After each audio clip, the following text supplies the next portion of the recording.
Good evening. This is All India Radio and I'm Abhishek Kumar with the news at 9.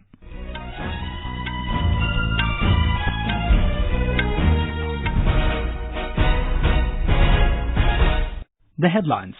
Supreme Court says mediation in Ayodhya land dispute case has failed, orders day-to-day hearing from Tuesday. Jammu and Kashmir Government asks Amarnath pilgrims and tourists to curtail their stay in Kashmir Valley in view of terrorist threats. Indian tells the US any discussion on Kashmir has to be only bilateral with Pakistan. Supreme Court puts in abeyance transfer of Unnao rape victims accident case to Delhi on CBI's plea. National Investigation Agency Amendment Act comes into force with issuance of notification today. And in badminton, Rankireddy and Chirag Shetty enter men's doubles semifinals of Thailand Open.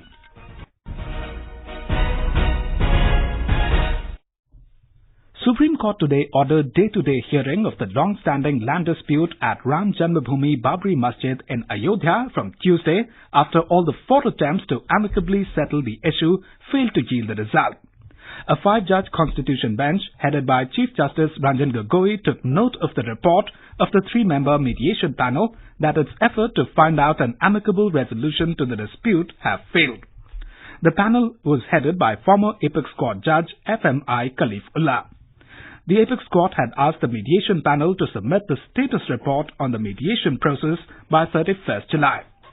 The bench, also comprising Justices S.A. Bobde, D.Y. Chandrachud, Ashok Bhushan and S.A. Nazir, had asked the contesting parties on February 26 this year to explore the possibility of amicable settlement through mediation, saying it may help in healing relations.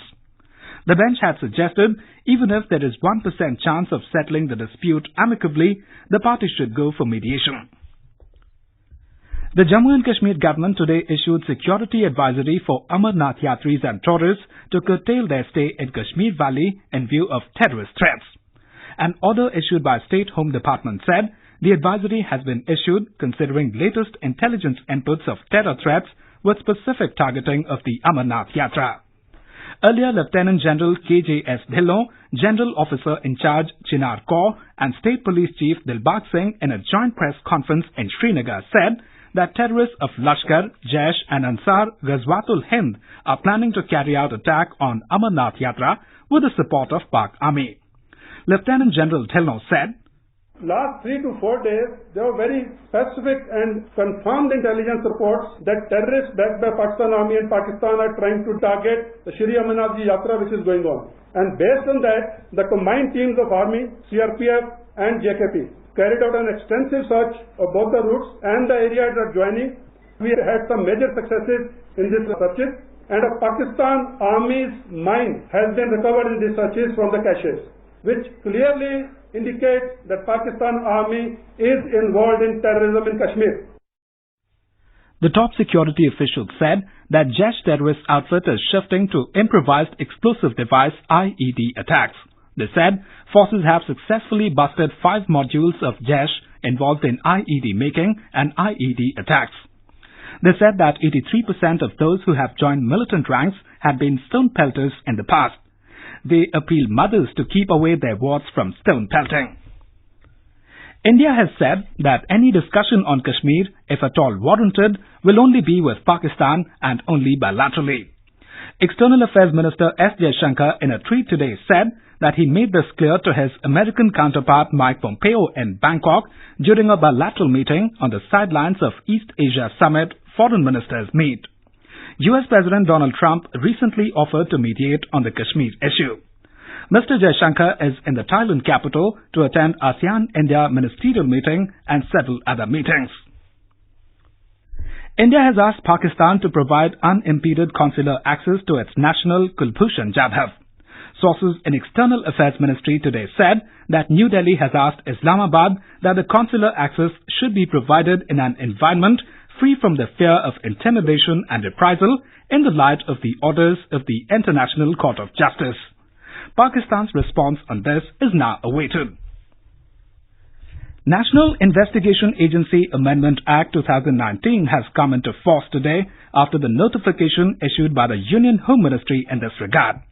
Parliament had approved the bill on 17th of last month, giving more powers to NIA. The latest amendment will enable the NIA to additionally investigate offences related to human trafficking, counterfeit currency, manufacture or sale of prohibited arms, cyber terrorism and offences under the Explosive Substances Act 1908. The Parliament has passed the Unlawful Activities Prevention Amendment Bill 2019 with the Rajya Sabha approving it today. The bill was passed with 147 members voting in favour of the bill and 42 against. The bill seeks to further amend the Unlawful Activities Prevention Act 1967. Replying to discussion on the bill, Home Minister Amit Shah reiterated the government's commitment to fight against terrorism. Mr. Shah said, मेरा तर्क आतंकवादी व्यक्ति को घोषित करने के लिए यही है कि संस्था व्यक्ति से बनती है, इसके संविधान से नहीं बनती। एक संस्था पर प्रतिबंध लगाते हैं, वो दूसरी संस्था खोल लेते हैं। प्रतिबंध लगाने में, इसके लिए प्रूफ इकट्ठा करने में और 2 साल चले जाते हैं, तब तक वो आतंकवाद फैलाते रहते, घटनाएं करते रहते हैं। जब तक व्यक्ति को टेररिस्ट घोषित नहीं करते, इनके काम पर, इनके इरादों पर चेक लाना संभव। Earlier participating in the debate, Congress objected to some of the provisions of the bill, saying they are unconstitutional and against individual liberty. Our correspondent takes a look at the salient features of the bill. The Unlawful Activities Prevention Amendment Bill 2019 empowers the central government to designate individuals as terrorists if the person commits or participates in acts of terrorism, prepares for terrorism, promotes terrorism, or is otherwise involved in terrorism. Earlier, the government could only designate organizations and not individuals as terrorists. It also empowers the Director General of National Investigation Agency to grant approval of seizure or attachment of property when the case is investigated by the agency. The bill additionally empowers the officers of NIA of the rank of inspector or above to investigate cases. Suparna Saikya, AIR News, Delhi. Lok Sabha has passed the Dam Safety Bill 2019. It aims to address all issues concerning safety of dams, including regular inspection, emergency action plan and comprehensive safety review. It also lays onus of dam safety on the dam owner and provides for penal provisions for commission and omission of certain acts. According to the bill, a National Committee on Dam Safety will be set up to evolve dam safety policies and recommend necessary regulations. Lok Sabha has passed the Jallianwala Bagh National Memorial Amendment Bill 2019. Culture Minister Prahlad Singh Patel said the government wants to end the politics involved with regard to the Jallianwala Bagh National Memorial Trust. The bill adds a provision to allow the central government to terminate the term of a nominated trustee before the expiry of his term without assigning any reason. President Ramnath Kovind has given his nod to the Finance Bill 2019. A Gazette notification to this effect was issued today. The Parliament had passed the bill on 23rd of last month. The Finance Bill gives effect to the financial proposals of the central government for the financial year 2019-20. This is All India Radio giving you the news. For quick news updates, follow us on Twitter at AIR News Alerts.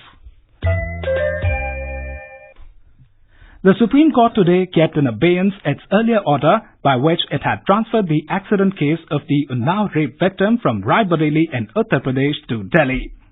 A bench comprising Chief Justice Ranjan Gogoi and Justice Deepak Gupta took note of the submission of Solicitor General Tushar Mehta, appearing for the CBI, that the accident took place last Sunday and the investigation is in progress.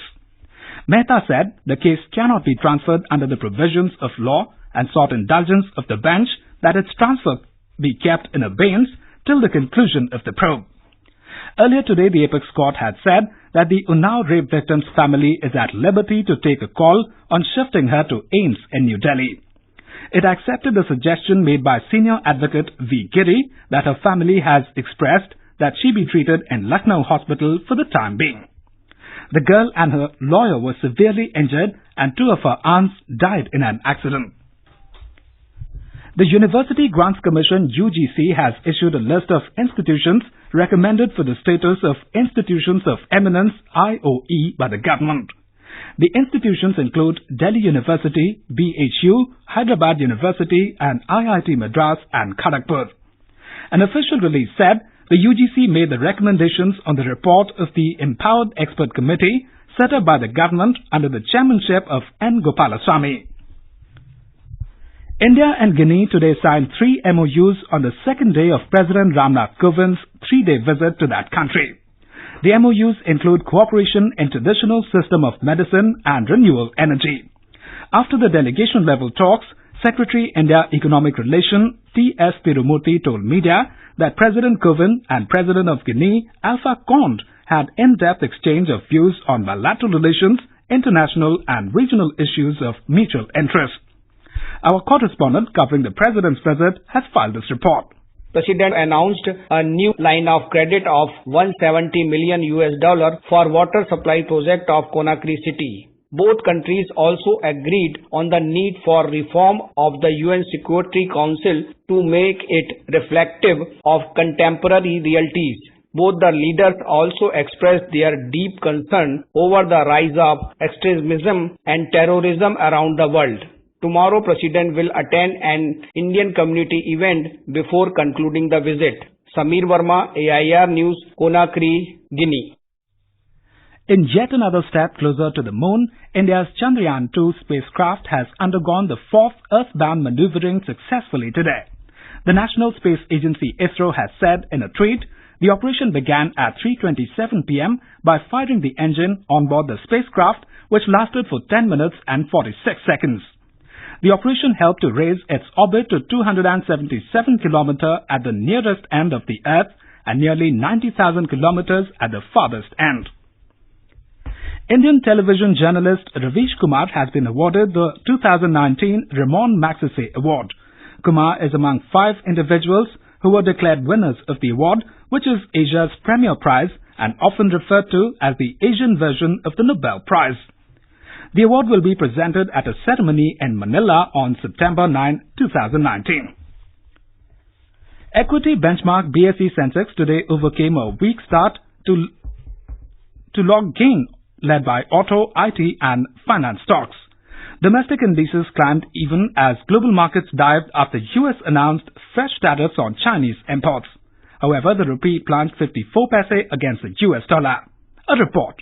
Sensex at the Bombay Stock Exchange surged 100 points or 0.27% to end at 37,118. Nifty at the National Stock Exchange also added 17 points or 0.16% to settle at 10,997. However, the rupee at the foreign exchange market plunged 54 paise to 69 rupees and 60 paise against the US dollar. And Brent crude prices were trading around $62.70 a barrel in intraday trade. This is Arjun Chaudhary for AIR News.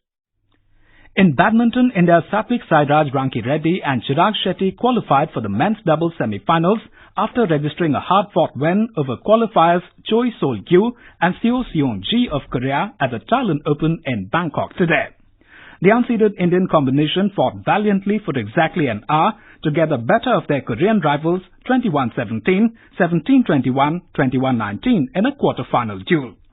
They will take on Korean pair of Ko Sung-hyun and Shin Bak-chol in the semi-finals tomorrow. However, in the men's singles quarter-finals, B. Sai Praneeth lost to Kanta Tsuneyama of Japan 18-21, 12-21. With this loss, India's campaign ends in men's singles. In the mixed doubles, Rankireddy and Ashwini Ponnappa lost their mixed doubles quarter-final match. India will take on the West Indies in the first T20 of the 3-match international series in Lauderhill, USA tomorrow. The match is scheduled to begin at 8 p.m. Indian Standard Time. All India Radio will broadcast running commentary on the match alternately in Hindi and English from 7:30 p.m. And now, before we end the bulletin, the headlines once again. Supreme Court says mediation in Ayodhya land dispute case has failed, orders day-to-day hearing from Tuesday. Jammu and Kashmir Government asks Amarnath pilgrims and tourists to curtail their stay in Kashmir Valley in view of terrorist threats. India tells the US any discussion on Kashmir has to be only bilateral with Pakistan. Supreme Court puts in abeyance transfer of Unnao rape victims accident case to Delhi on CBI's plea. National Investigation Agency Amendment Act comes into force with issuance of notification today. And in badminton, S. Rankireddy and Chirag Shetty enter men's doubles semi-finals of Thailand Open. And that is all in the News at 9. Good night.